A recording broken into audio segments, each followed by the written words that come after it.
This part of the kids' garden just a couple years ago was a really potholed road. So we're about as bad as you could get on soil. We're literally building on top of an old roadway. So compacted gravel, still patches of asphalt in some areas. And so a couple years ago, I came in here and dumped maybe like 3 inches or so of premium store-bought soil. So this is pretty much the only area that we actually bought and paid for soil. And by far it's the worst or the least productive, or the plants in here are much less happy than where we've been building our own soil around here. So I'm kind of now circling back a couple years later, and I'm just going to really enhance this soil here. So as I dig down, I can kind of see that I'm there just a couple inches down, and now I'm got into that compacted gravel. So I try to put an emphasis on planting things like daikon radishes, things that have really deep tap roots that will kind of drill down into that gravel, and then as that dies, it'll turn into a core of nice organic material. So we're kind of with plants spiking down into that gravel. And I can tell by looking at the plants that they are pretty unhappy and sort of stressed, just in browning of leaves as compared to any other areas. These strawberries are literally trying to escape the bed. All that nutrients that came in with that soil has pretty much leached out by now or been used up by the plants, so it's really tired soil right now. So what we're going to do is hopefully end up with maybe 2 or 3 foot high mound built with some really nice ingredients here. And we'll be using principles of soil building called Hugelkultur. We'll be taking a lot of pages from that book, but basically it's just mimicking how nature builds soil. So think of a forest, dropping leaves and branches and tree trunks keep falling and just building up layers of lovely organic material, and then just home for all sorts of nice soil biology in there. Some people would say to smother some of these plants. We'll smother it with the mound. We'll literally just start building up on top of this thing here. So, a couple things to keep in mind. This is south. The sun is coming from this way, so I'll have a higher edge of the hill on this north side to really capture almost like stadium seating for that sun. So we'll start building up higher and kind of slope down. First kind of layer, or the bottom substrate, I'm going to be putting in a lot of woody material here, and specifically what I'm always looking for are things like this here, which is a willow tree, and we can see it's already starting to re-sprout and grow. So willow is one of nature's best rooting hormones, so this will get put down as kind of like a base layer, and as this tries to regrow and as it breaks down, it's going to be releasing all sorts of nice rooting hormone into this. So I'm just going to put a nice kind of back bottom layer with these willow logs here. So that was probably all the willow I have. And then now I'm going to step down into kind of this smaller dimension of tree, and this is going to be mostly alder, which is probably my most desired soil building log and material because of the nutrients it brings and this nice quick breakdown and the habitat that it creates for mycelium and mushrooms. Mimicking like a forest as branches are falling.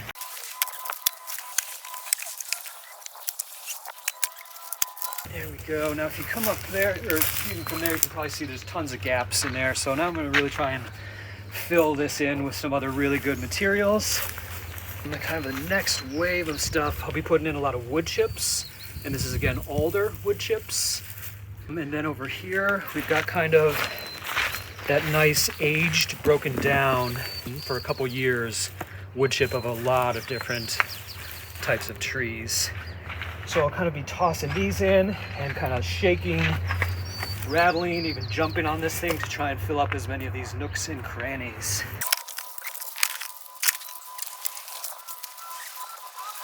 I'm going to take a little pause there and start to put in some mycelium. So this is a bag of oyster mushroom mycelium that we expanded in some straw. And this is really what it's all about, and especially this whole layer that I put down is really going to get quickly taken over by this stuff, and this will be what's connecting all the plants and really helping to deliver messages and nutrients and make this a nice, robust, healthy ecosystem. So I'm just kind of crumbling this up as best as can be. Spreading that around. And this will quickly overtake even these large stumps. And in addition to just making the plants more robust, we'll also be harvesting delicious oyster mushrooms off of this bed. Here I've got just grass clippings, been dropped off by local landscapers. This is a lot of carbon that's already gone in there with the woody material. This will help to start bringing in some nice nitrogen. Here I am, just really getting in there, kind of like tucking things under any of these branches, kind of getting rid of the huge air gaps in there, getting everything into contact, not over compressing anything, but just getting things connected. Let's see what we want next. Well, I'm on that nitrogen kick from the grass clippings. I'll probably put in a little bit of, this is wonderful organic compost from Wild Rivers Market. This will be wonderful, again, for more nitrogen, and the worms in particular are just going to gobble this up.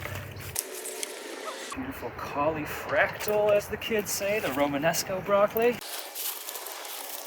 And then I'm going to get in a little bit of more what we think of as like soil or finished soil, things that you might buy, but again, all these things were scrounged, and I don't think we paid for a single thing in here. So let's look at the soils that we'll be kind of mixing in. I've got probably 2 different things I'll be working with today. This is just some really nice Fort Dick farm soil that I just dug up from where I live. In fact, it was just a pile of weeds that I had pulled from the field that broke down. And this will be a real nice structure for that. And then here is just like what we would say, like really nice potting soil that was donated to the kids' garden. And if you see on top of here for the past month or 2, I just put down a little bit of that oyster mushroom spawn on some straw that I had on top of here. So all of this is nicely inoculated with that oyster mushroom as well. So we'll probably get a little bit of that down in there, and then I'll be reserving a lot of this stuff for kind of the top layer. We almost think of it like icing on a cake with this. But let's get some down in there in the mix of all this.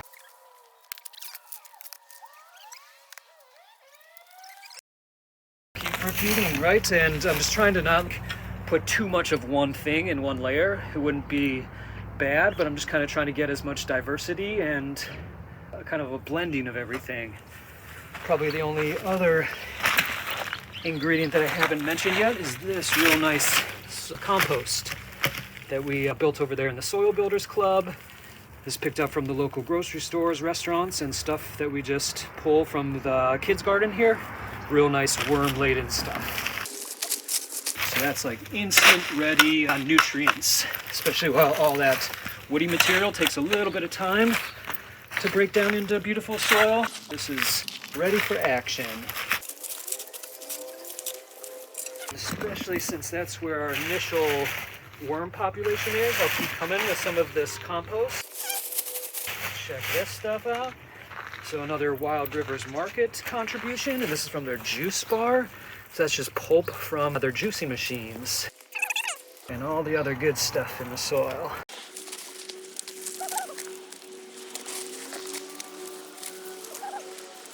Without much rhyme or reason, I'm just coming back to a little bit more of that oyster, the mushroom spawn, especially since I'm seeing this bear the alder wood chips. Alders being one of the favorite things for these oyster mushrooms to grow on. So this will turn into a lovely vein of mycelium and will end up fruiting above the soil as well.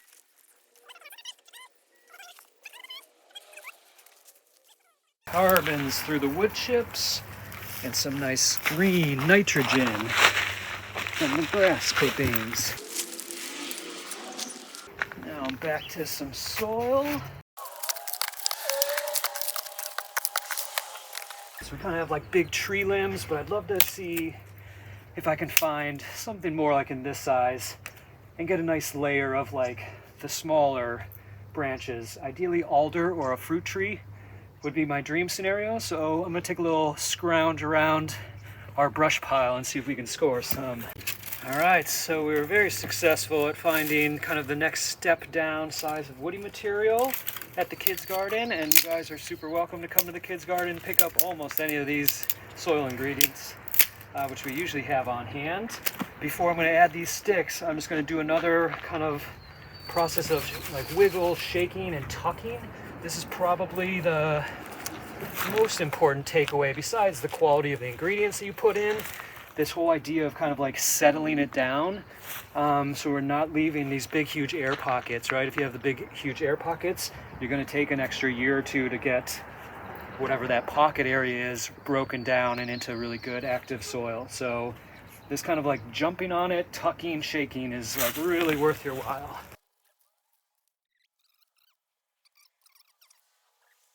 It's a nice check-in as well of kind of like the moisture and the feel of it.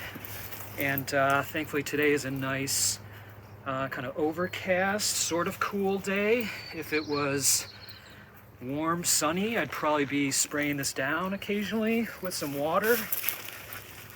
But I can tell that this is really nice hydrated stuff. So I'm liking the feel of this right now. All right, I feel pretty well tucked in. And we'll do a little veneer of these smaller twigs. And maybe it's good to point out, so like at the point of the mound that we're getting into, this stuff especially, even these things are going to be in the area that we'll be like planting some of the plants we'll be putting in here. So in maybe a couple weeks, I'll be coming in here and planting some plants, and I might hit stuff like this, and I'll just have to kind of adjust that first planting, but then you'll be amazed at how quickly this, even something like this, will break down into really beautiful soft soil.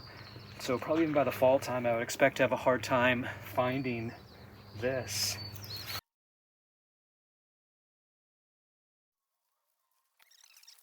We've got a blend, but it's mostly something called bokashi, which is a fermented, gosh, I guess we would say bacteria, or it definitely helps to create like beneficial strains of bacteria. So we're going to sprinkle that all around. You could use this to, in essence, like pickle or ferment your compost. Some people use to even break down things like bones and meat and stuff like that, right? So this will kind of get into some of the biology that wants to be a little bit more anaerobic. There. And I've also got some stuff called Ocean's Bounty, which is like ground up seashells and a great locally produced fertilizer. And keep in mind, all this stuff that we're throwing in here is kind of like a time-release fertilizer. So as these branches and sticks and everything else break down, I won't have to be paying for or applying lots of fertilizer. It'll just keep feeding the soil and the soil web. And we can also think of this woody material kind of like a sponge, so it'll soak up water. So I'll have to water this bed much less than I would if it was just a typical soil bed.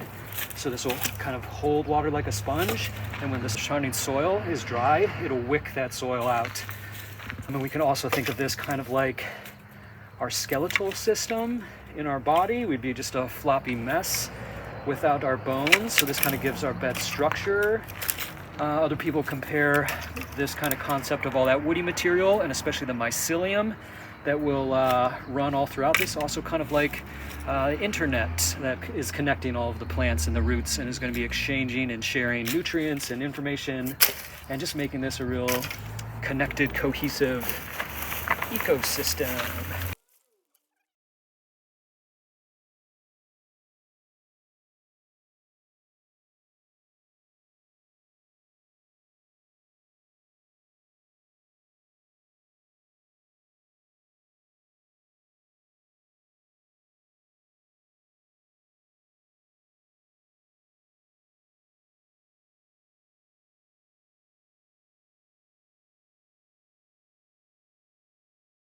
This process is super forgiving as far as kind of working with what you got. If I had manure, I would 100% be putting it in there.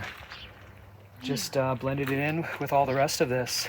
We've used a lot of horse manure, a lot of bunny manure. I kind of take what comes to us and then work with it. I guess the most important thing is just having a decent blend of those carbons and the nitrogens, right? So think of like browns typically for carbons, all this woody material, the chips, the wood chips, the straw, that would all be carbon. And again, the grass clippings, compost from your kitchen.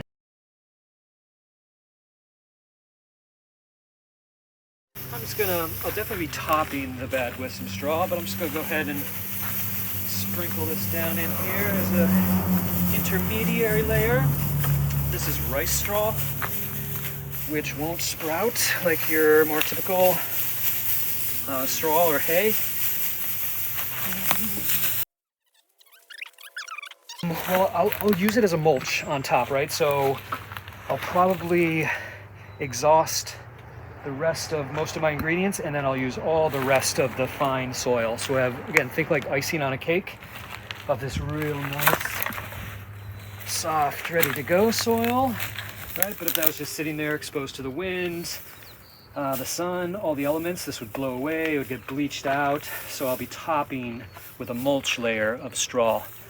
And I could use wood chips or whatever, but I'll use this straw for a number of reasons, and that'll hold in moisture, it'll stop some weed seeds from sprouting, and kind of be that protective layer on this fragile mound. We're in like really exposed conditions here, so that'll keep it all nice and safe.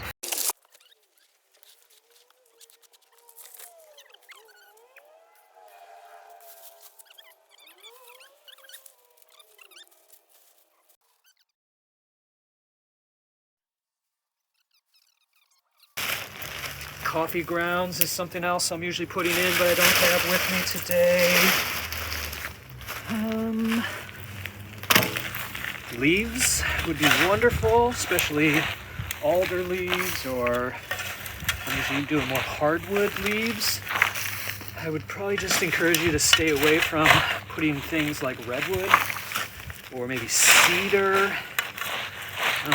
into this, unless you're growing those type of plants. But those can be allelopathic or can kind of inhibit the growth of soil.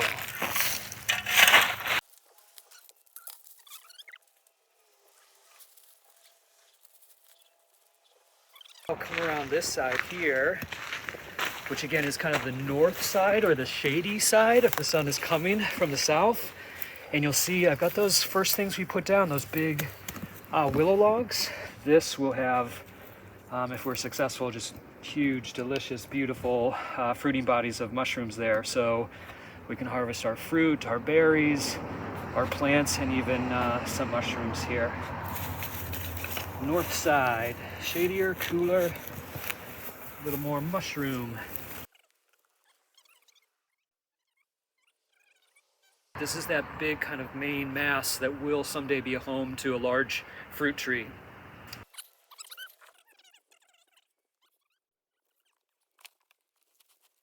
And this just kind of like guarantees that I can really immediately plant tender, fragile things in here right away.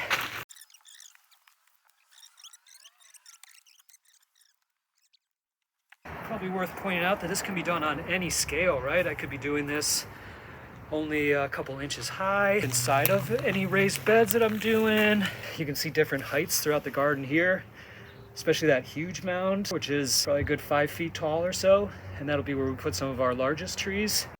The scale can be customized to whatever space you're working with, whatever inputs you can get your hands on. Is really forgiving. After I put the straw on, I'll definitely spray this down, so it'll kind of give a nice moist layer to the top.